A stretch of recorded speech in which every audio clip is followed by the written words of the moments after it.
नमस्ते, मेरा नाम डॉक्टर राकेश डोगरा है। अभी कुछ दिन पहले मैंने एक वीडियो पोस्ट करा था जिसमें मैंने इम्यूनिटी के बारे में बात करी थी।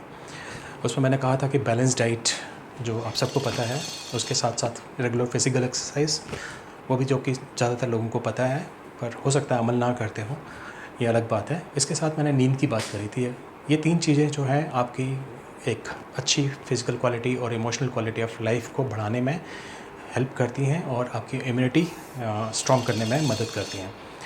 तो मुझे बहुत सारे लोगों ने बोला उसके बाद कि बैलेंस डाइट का हमें पता है, फिज़िकल एक्सरसाइज के बारे में भी हम समझते हैं, लेकिन नींद तो बड़ा स्वाभाविक सी चीज़ है।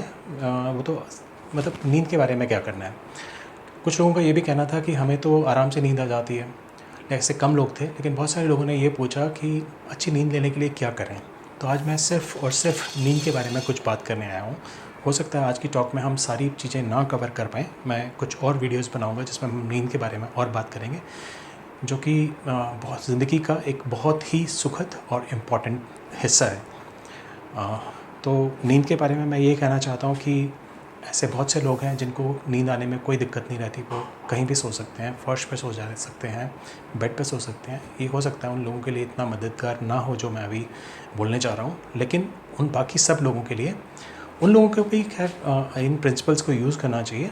जो मैं बात करने जा रहा हूँ ये कोई बहुत कॉम्प्लिकेटेड या कॉम्प्लेक्स बात नहीं है। बहुत ही सिंपल से प्रिंसिपल्स हैं, रूल्स हैं, जिनको अगर आप फॉलो करेंगे तो आपकी quality of life, quality of sleep बहुत अच्छी होगी और उसके रिज़ल्ट में आपकी क्वालिटी ऑफ लाइफ बहुत अच्छी होगी। अगर आपकी नींद अच्छी है तो आप बहुत सारे काम, जो सपोज़ आप 1 घंटा लगाते हैं, हो सकता है अगर आप दिमाग से फ्रेश होंगे, अच्छी नींद होगी, तो हो सकता है वो काम आप 30 मिनट में ही पूरे कर लें। तो अगर आप ये सोचते हैं कि ज़्यादा सोने से मेरा टाइम वेस्ट हो रहा है, तो ऐसा नहीं है। आपकी एफिशिएंसी उतनी बढ़ जाती है कि आपका जो टाइम है वहाँ पे यूटिलाइज़ हो जाता है और कंपेंसेट हो जाता है। तो अच्छी नींद कैसे लेनी है? नंबर 1, सबसे पहले आपके डिनर टाइम और आपके सोने के टाइम में बीच में 1.5 से 2 घंटे का फ़र्क होना चाहिए।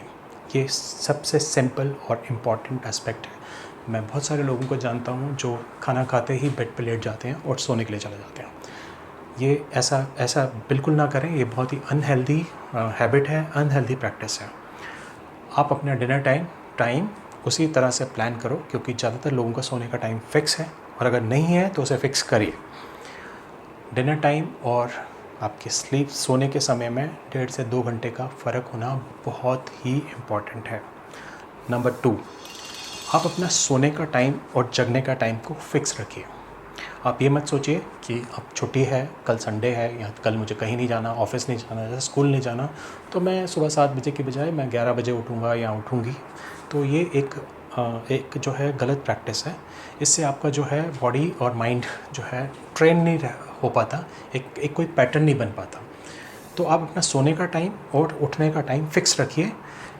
आप उस तरह से रखिए कि आपकी 7 से लेकर 10 घंटे के बीच में नींद पूरी हो जाए, मिनिमम 7 आवर्स, डिपेंडिंग कि अगर आप एडल्ट हैं, और 10 घंटे अगर आप बच्चे हैं तो आप अपना सोने का टाइम उस तरह से फ़िक्स करिए और उस उठने का टाइम उसी तरह से फ़िक्स करिए। और भी बहुत सारी चीज़ें, आपको ऑफ़िस कितने बजे जाना है, आपके बच्चों को स्कूल कितने बजे जाना है, इससे आपका उठने का टाइम डिसाइड रहता है। लेकिन अगर संडे है या छुट्टी है तो उसको चेंज नहीं करिए। आप ज़्यादा से ज़्यादा आधे घंटे का अंतर रख सकते हैं। अगर छुट्टी है या फिर अगर आपको ऑफ़िस में नहीं जाना है या बच्चों की छुट्टी है, तो आधे घंटे से लेके मैक्सिमम 1 आवर तक चेंज कर सकते हैं। लेकिन अगर आप सोचो कि आप इसे घंटों में चेंज कर दो, तो वो एक गलत प्रैक्टिस है, अनहेल्दी प्रैक्टिस है। तो दूसरे नंबर पे बात करी हमने कि आपका सोने का टाइम और उठने का टाइम फ़िक्स रहना चाहिए, चाहे आपका ऑफ़िस या स्कूल हो या ना हो, राइट। तीसरी बात मैं ये कहना चाहता हूँ कि आपका जो सोने की जगह है, जो आपका बेडरूम है, जो आपका बेड है ख़ासकर, वो साफ़ तो होना ही चाहिए, और आप रखते भी हैं। इसके अलावा मैं ये कहना चाहता हूँ कि आपका जो बेड है वो सिर्फ़ और सिर्फ सोने के लिए है। उस पर बैठ के खाना नहीं खाना है आपको, ठीक है। और अगर आप सोच रहे हैं कि ये मेरा बेड है, मैं इसी पे पढ़ लूँ, मैं इसी पे सामान रख दूँ और इस पे बाद में सो भी जाऊँ, नो, वो एक अच्छी आदत नहीं है। आपके ब्रेन को जो है एक प्राइमिंग करनी होती है कि ये जब मैं बेड पे आता हूँ या आती हूँ तो ये सोने के लिए है। तो आपके ब्रेन को एक सिग्नल मिलता है कि अच्छा, मैं बेड पे आ गया, मुझे सोना है। तो आपको अच्छी नींद और जल्दी नींद आने में बहुत हेल्प करता है ये चीज़।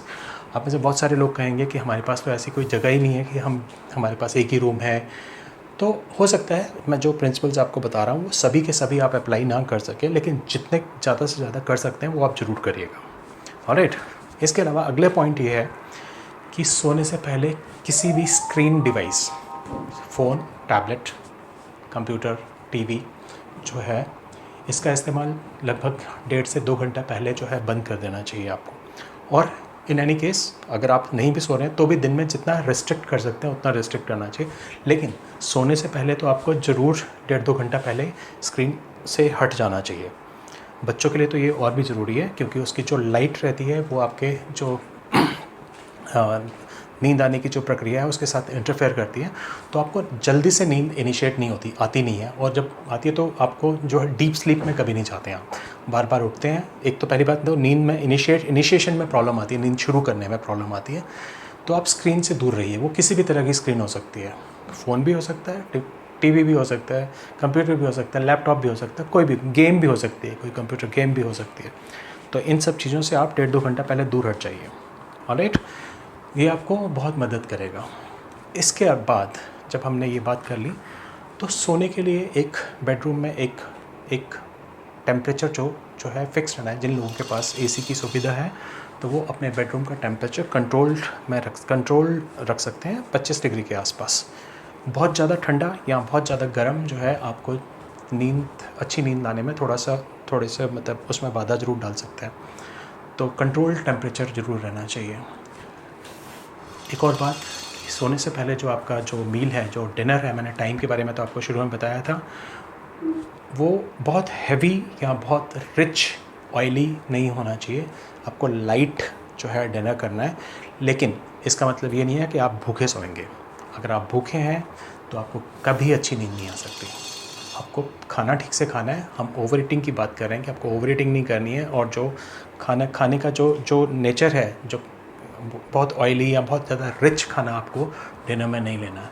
तो ये सब चीज़ों का अगर आप ध्यान रखेंगे तो आपको अच्छी नींद आने में एक बहुत मदद मिलेगी। और एक अच्छी नींद जब आएगी तो आप सुबह बिल्कुल फ्रेश होकर उठेंगे, और जब आप फ्रेश उठेंगे तो आपका जो पूरी एफिशिएंसी है पूरे दिन की, वो बहुत अच्छी रहेगी। और आपके बैलेंस डाइट और फिज़िकल एक्सरसाइज के कॉम्बिनेशन के साथ अच्छी नींद आपकी ओवरऑल जो हेल्थ है और physical quality of life and emotional quality of life को बहुत इम्प्रूव कर देगी। Thank you.